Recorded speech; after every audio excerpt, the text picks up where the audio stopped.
une protection sociale efficace pour l'ensemble des citoyens. C'est donc conscient de sa responsabilité et dans le but de trouver une solution efficace et pérenne aux difficultés d'accès financier des populations aux soins de santé de qualité que le gouvernement a décidé d'initier la réflexion sur la mise en place d'un régime d'assurance maladie universelle chez nous au Bénin.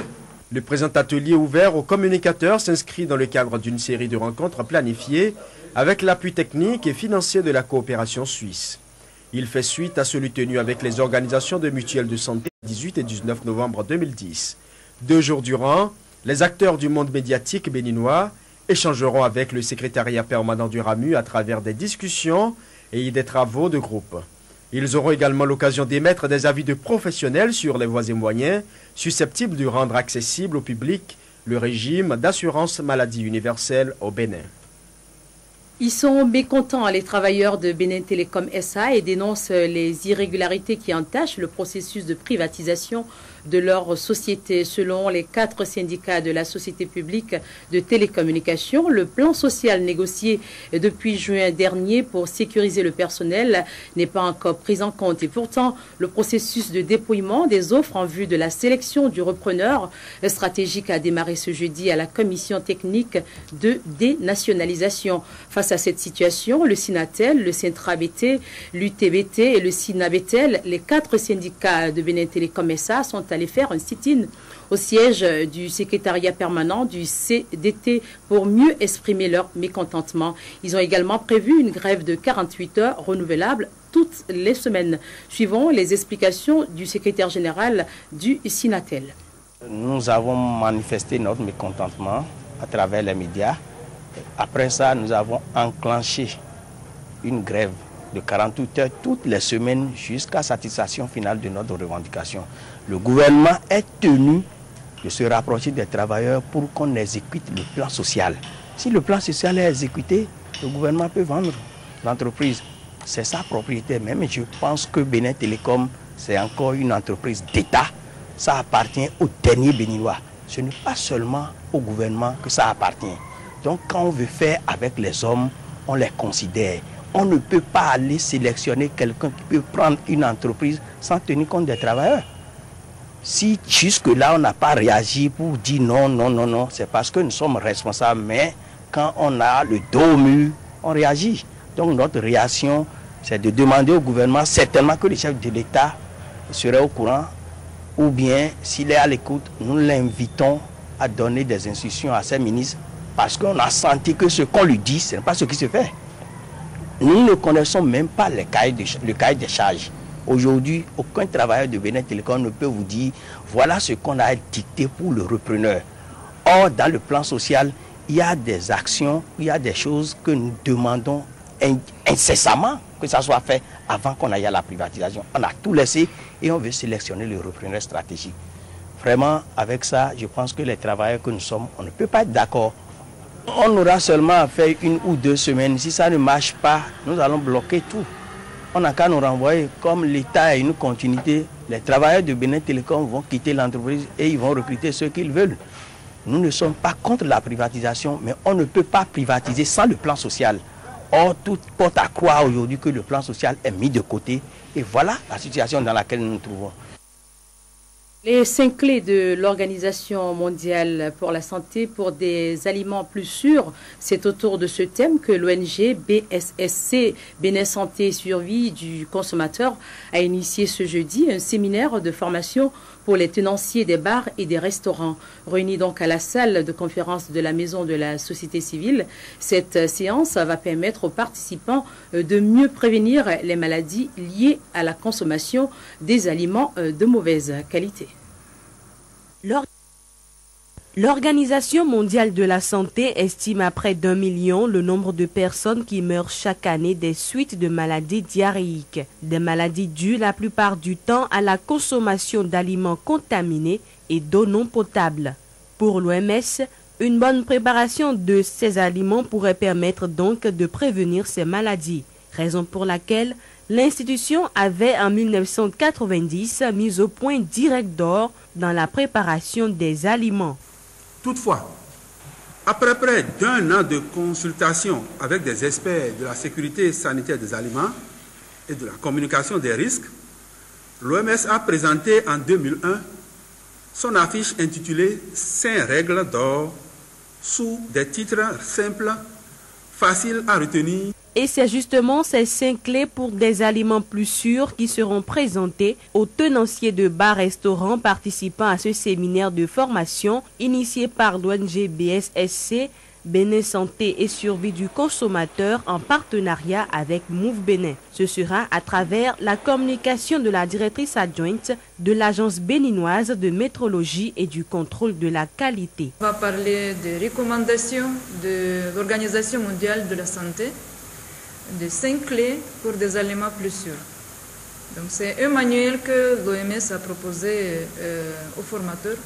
Et les formateurs doivent former les différentes couches de la population et apprendre à appliquer toutes ces règles d'hygiène. Nous restons persuadés que ce ne serait pas un séminaire de plus, mais les enseignements reçus vous permettront d'améliorer encore la qualité de vos prestations. La santé des consommateurs serait ainsi préservée. Ces 5 clés pour des aliments plus sûrs sont entre autres l'habitude de la propreté en se lavant par exemple les mains avant et après les repas, la séparation des aliments crus de ceux cuits, une bonne cuisson des aliments, leur maintien à une bonne température, l'utilisation d'eau saine et de produits sûrs afin d'éviter tout risque de contamination. À noter que l'ONG BSSC, créée il y a plusieurs années, œuvre pour la défense des droits des consommateurs béninois. En témoigne cette formation qui peu à peu va s'élargir aux autres tenanciers de bars-restaurants sur l'ensemble du territoire national. Actualité politique à présent avec ce choix de l'Union des jeunes pour le développement durable du Bénin. Ces jeunes, dont ceux de la jeunesse de Godomé dans le département de l'Atlantique, ont porté leur choix sur Abdoulaye Biotchané pour les prochaines élections présidentielles au Bénin. Ce choix a été rendu public à travers une déclaration faite ce jeudi après-midi. Je vous propose de suivre un extrait de cette déclaration. Considérant la situation politique créé par le régime dit du changement qui a déçu le peuple béninois, conscient que de graves menaces planent sur notre pays.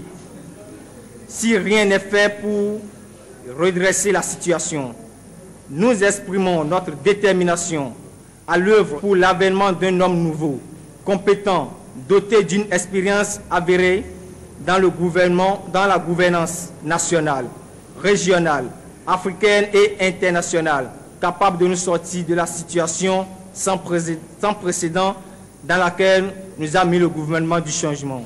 Cet homme, c'est Abdoulaye Biotchané.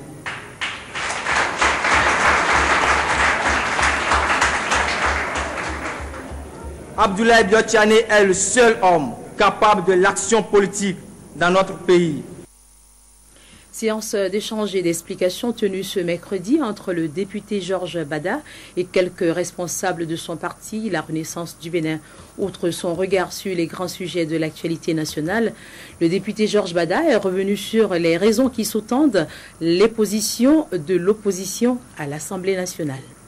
L'honorable député Georges Bada a voulu par cette séance d'échange et d'explication édifier ses mandants sur l'actualité à l'Assemblée nationale. Il a à cet effet convié les élus locaux de sa formation politique, la Renaissance du Bénin, les responsables des groupements de femmes et quelques membres de l'Union communale provisoire de la commune d'Abomey-Calavi. En cette période de veille des élections de 2011, les lois électorales sont au centre des débats à l'hémicycle. Nous sommes à moins de 3 mois des élections. Et les nouveaux aménagements, les nouvelles innovations ne sont pas encore connues dans notre pays. Les mots me manquent pour exprimer mon amertume. Ce que je peux affirmer, et avec vous tous ici présents, c'est que le peuple béninois veut les élections à bonne date. Les raisons à l'origine de la fixation de la caution à la candidature dans le cadre de l'élection présidentielle à 100 millions de francs CFA ont été également portés à la connaissance des participants à la séance. C'est vrai, chacun de vous, et moi-même, si j'ai le désir d'être candidat, je ne peux pas trouver les 100 millions. C'est vrai. Mais que veulent vos députés? Que veut le peuple béninois? Qu'il n'y ait pas une multitude de candidatures. Pour ce faire, vos députés ont trouvé comme solution que si chaque Béninois, 1 million de Béninois restaient derrière un candidat, en lui mettant de côté 100 francs, les 100 millions de francs sont trouvés pour la caution à mettre entre les mains du Trésor public. Sur la question de l'augmentation à partir de la prochaine législature du nombre de députés devant siéger à l'Assemblée nationale, le conférencier Georges Bada a expliqué le bien fondé de la proposition. Une proposition qui, précise-t-il, tient largement compte des exigences de la loi. L'actualité relative à la liste électorale permanente informatisée n'a pas été occultée. Les populations d'Abomey-Calavi aussi se disent lésées suite au passage dans leur localité des kits biométriques. Une situation qu'elles ont encore une fois dénoncée. Nous avons trop souffert avec cette histoire d'enregistrement des données biométriques à Abomey-Calavi. Je suis conseiller local et je sais de quoi je parle. Tout est fait inscrit à Alegleta et à la fin c'est à Sodoto que tu retrouves ton nom. Nous avions toujours dénoncé les incongruités de sa réalisation à bonne date pour les élections à venir. Le gouvernement est pris aujourd'hui à son propre piège. La LEPI est irréalisable pour les élections de 2011. La séance a connu la participation du président du parti Marche qui a fait, il y a quelques semaines, son entrée à l'Union fait la Nation. Au-delà d'une simple réunion d'explication et d'échange, cette rencontre a permis aux militants RB d'exprimer encore une fois leur totale adhésion aux idéaux de l'Union fait la Nation. Actualité oblige, je vous propose de revenir avec Fiacre Vidjaninou, correspondant régional de l'agence France Presse, sur la proclamation des résultats provisoires, des résultats du second tour donc, de la présidentielle en Côte d'Ivoire. Fiacre, bonsoir. Bonsoir. Merci d'avoir accepté notre invitation. Alors que les Ivoiriens jouaient à se faire peur et que toute la communauté internationale, et même les Ivoiriens retenaient leur souffle, est-ce que vous pensiez que cette victoire d'Alassane Ouattara était attendue? Bon, d'une manière... Puisque les résultats provisoires le donnent gagnant. Oui, d'une manière ou d'une autre, arithmétiquement parlant, ces résultats étaient plus ou moins attendus, vu le report de voix d'Henri Konan Bédié, même si c'était pour la première fois qu'on assistait à ce phénomène en Côte d'Ivoire. Maintenant, on sait, au regard du résultat que vient de proclamer le président de la CEI, que bon, le report de voix a son effet en Côte d'Ivoire. Mais seulement, environ une trentaine de minutes après la proclamation de ces résultats, M. Paul Yaoundé, président de la Cour constitutionnelle de ce pays-là, a déclaré irrecevables ces résultats parce que ils ont été proclamés hors délai, voilà, dans des délais qui n'étaient plus impartis à la proclamation faite par la CEI. Et justement, qu'est-ce que va-t-il se passer maintenant? Est-ce qu'on s'achemine vers une bataille juridique entre la CEI et le Conseil constitutionnel? Bien, bataille juridique entre la CEI et le Conseil constitutionnel, je pense que la CEI